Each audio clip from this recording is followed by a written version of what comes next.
With the New Mutants finally coming out, finally, we're going to take a look at this 2 decade long franchise and rank all 13 X-Men movies from worst to best. And of course, this is just my opinion, but I think my opinion is pretty great. So that being said, let's get started. The X-Men Wolverine trilogy is kinda rare, in that it's one of the few movie trilogies where each movie legitimately and undeniably gets better than the last. Logan is an Oscar caliber film, but before the trilogy could reach those heights, it kinda had to start out in the trash dump that was X-Men Origins Wolverine. This movie is a disaster. And while it started out as an origin story, that's quickly veered away from after the first act, and instead just tried to sprinkle in as many mutants as possible before we finally get to the hodgepodge that was Deadpool, if you can even call him that. The emotional through line of the movie is also abandoned after the first act, only to be randomly picked back up again in the finale for no good reason. There's a good brother story in here somewhere, but the movie fails to find it. The action is incredibly lackluster, the CGI is pitiful and sloppy, and the storytelling is a disaster. The only good thing about the movie is Hugh Jackman, but even he can't make this movie work. It's definitely the worst flick in the franchise. Famously just plagued by bad test screenings and constant reshoots, the quote-unquote final X-Men movie with this cast is less a disaster of historic proportions than it is just a droning, repetitive bore. A movie that keeps on hitting the same beats we've seen over and over, just making you feel exhausted in the process. At one point, right when Professor X is about to launch into another speech about who we are and what they think of us, Magneto essentially rolls his eyes at the camera. Jessica Chastain's villain has no discernible personality or motivation. The movie seems to be missing whole chunks of exposition, and most of the actors look like they would just much rather be doing something else, anything else with their time. At one point, a major character dies. While you might think the response is to be sad, someone died, I just found myself being happy for the actor they had finally finished their contract. Really, that sums up this movie as a whole. Just grateful that it's over. That's definitely not how you want to end a franchise. In a lot of ways, I feel bad for the New Mutants. Constantly being pushed back until your movie is no longer relevant and it's taking place in a universe that doesn't even exist anymore just can't be fun. And it definitely doesn't help with your ranking on this list either. However, in all honesty, the New Mutants doesn't do itself any favors either by being just completely forgettable. It brings in some fun elements with the more horror-based angle of the story, so in that way it doesn't feel like the typical X-Men movie. But the villain is completely forgettable. Most all the main heroes are completely one note, and never really seems to find its footing as it attempts to introduce and balance all of these new heroes. While not necessarily a bad movie, it's one that you're going to forget from the few hours of watching it. This movie was a massive letdown, as it came right after the franchise high of Days of Future Past. It was also introducing arguably the X-Men's greatest villain, Apocalypse. Oscar Isaac is a brilliant actor, but he was horribly miscast as the universe-decimating mutant, and couldn't bring the same gravitas to the role as someone like, say, Josh Brolin as Thanos.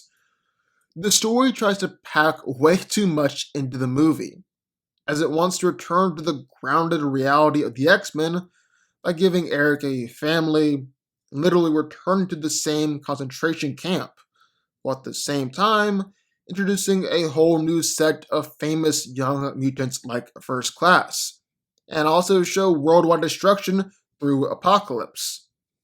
It's trying to do too many things at the same time, all of which we've seen before, and none of it's done really well.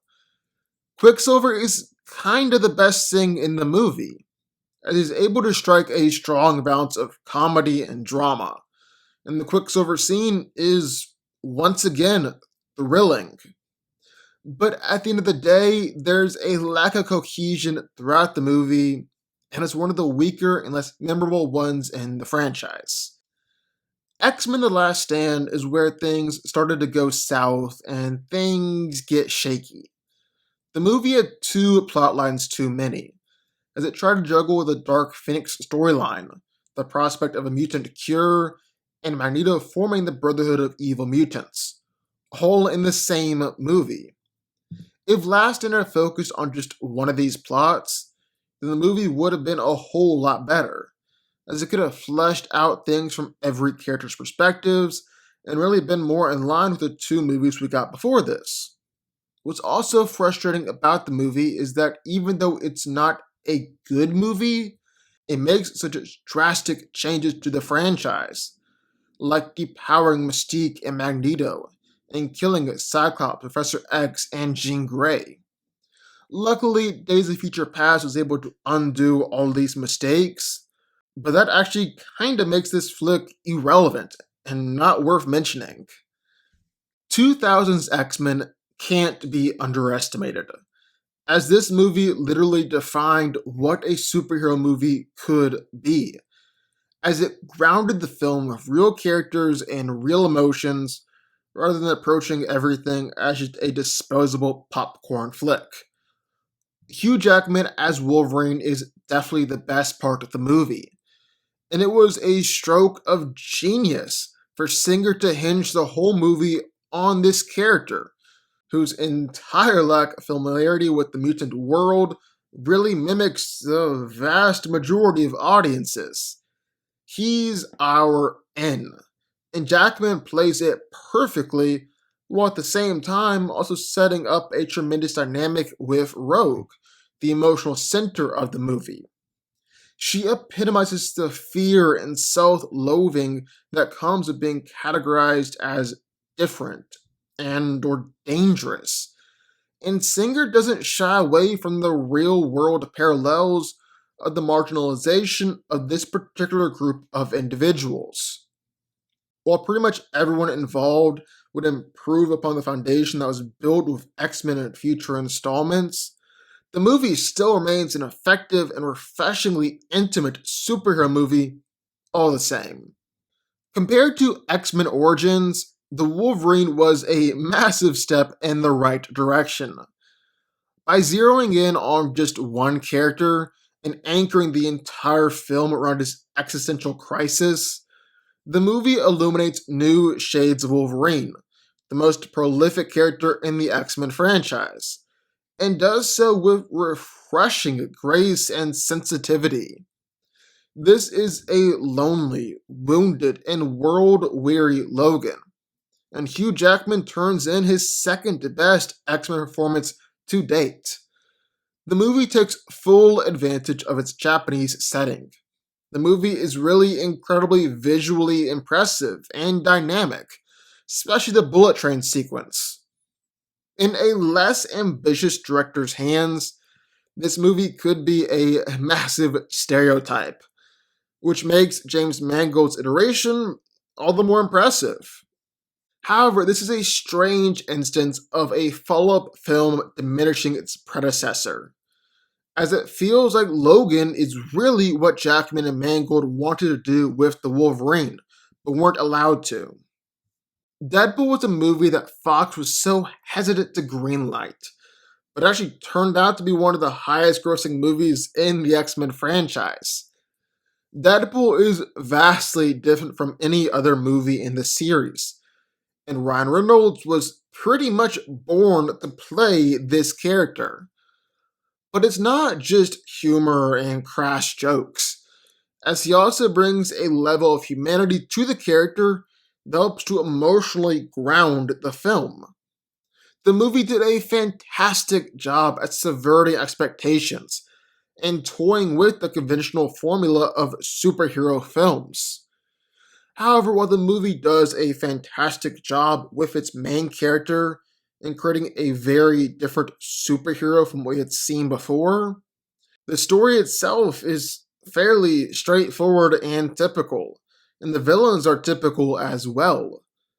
Looking back on it, that can kinda hamper the movie a bit, but Ryan Reynolds as Deadpool more than makes up for it. After Last Stand and X Men Origins Wolverine, X Men First Class was the soft reboot and revitalization that the franchise so desperately needed.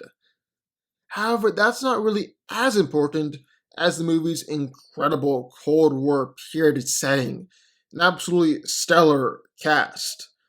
Michael Fassbender and James McAvoy step into the roles of Magneto and Professor X, and they do such a great job. This is made all the more impressive by the fact that the roles have been originated by acting titans Ian McKellen and Patrick Stewart. The slick 1960s era movie offered a perspective on the X Men that the audience had never seen before. It was really brought to life by the unique style of director Matthew Vaughn, and all in all, made for one of the best entries in the X Men franchise. This might not be a popular opinion, I really don't know, but I think that Deadpool 2 is an improvement over the first one in several ways. For starters, the action is much better and offers different styles of action for each character. It introduced iconic and fan favorite characters like Cable, Domino, and Juggernaut. And Ryan Reynolds is just as solid as Deadpool as he was the first time around. There are also some hilarious jokes in this one too, especially that one X-Force scene. And then this movie is actually deeper and has more emotional depth to it. Where in the first one, Wade was just trying to fix his face so he believes he can get back together with Vanessa. In the second one, Wade has to deal with the death of a loved one and learn about what it means to be a family. Unlike most sequels, X2 is actually seen as better than its predecessor by pretty much everyone. The movie has a whole lot better handle on its characters and the entire world that it was bringing to life this time around. It builds upon the mythology established in the first one, except in a more serious and dramatic way, similar to movies like The Empire Strikes Back and The Dark Knight. Wolverine is once again the best character in the movie, but that doesn't mean that Wolverine is the only appealing character. Ian McKellen is superb as always as Magneto, and Jean Grey's story arc deserved a heck of a lot better of a resolution in The Last Stand. But Wolverine's rampage to X Mansion as Stryker's forces break in is still one of the best moments in a superhero movie of all time. This is Bryan Singer's return to the X-Men franchise after X2, which is a welcome homecoming, and also adapted one of the best X-Men comic book storylines of all time, and did a much better job at doing it than Last Stand and the Dark Phoenix storyline. This movie brought together the original cast members and their younger counterparts. And with all the time travel involved in the story, the movie could have gone off the rails real fast. But Singer does a great job at keeping things focused.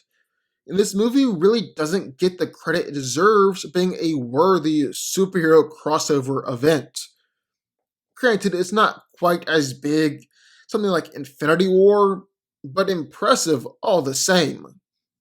Logan is a bare bones X-Men movie, and really it hardly feels like an X-Men movie at all. But that's one of the things that makes it so great.